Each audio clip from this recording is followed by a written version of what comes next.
Good. Our next example, example 3, is a problem-solving question. Once again, feel free to pause the video and see if you can try this out. So let's read it out first. Example 3 says, a school is erecting a new flagpole. The flagpole is supported by a 5-meter guy wire, anchored 2 meters from the base of the pole. How tall is the pole? You can draw a picture to help you visualize the problem. Okay, so try to draw the picture, and in fact, I would suggest pause the video and compare it with mine and see what you get.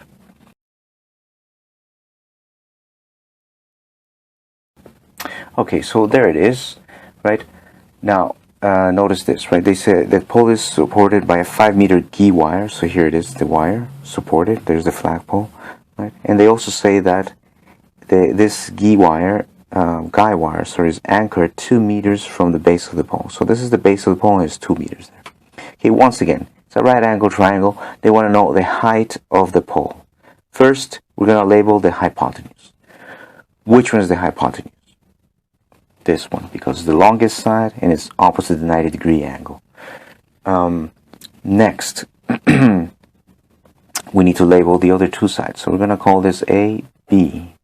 It doesn't matter. It doesn't matter as long as C is the hypotenuse. Then we substitute the values in the Pythagorean formula. So C squared equals A squared plus B squared. Right. So for C, we're going to write 5 squared equals 2A. That's what we're looking for. So we don't know what that is. And then B, we're going to write 2 squared. Okay. Let's expand this a little more. 5 squared becomes 25. Equals to A squared plus 2 squared becomes 4.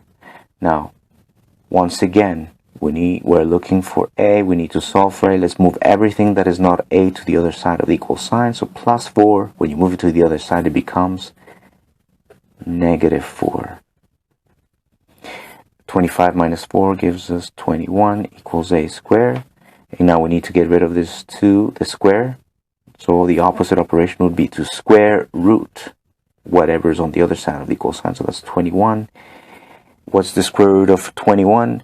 It's 4.6. It's equal to A. So let's write it down a different way.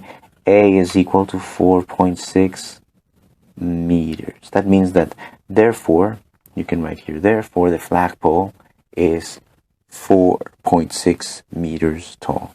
So, therefore, the flagpole is 4.6 meters tall.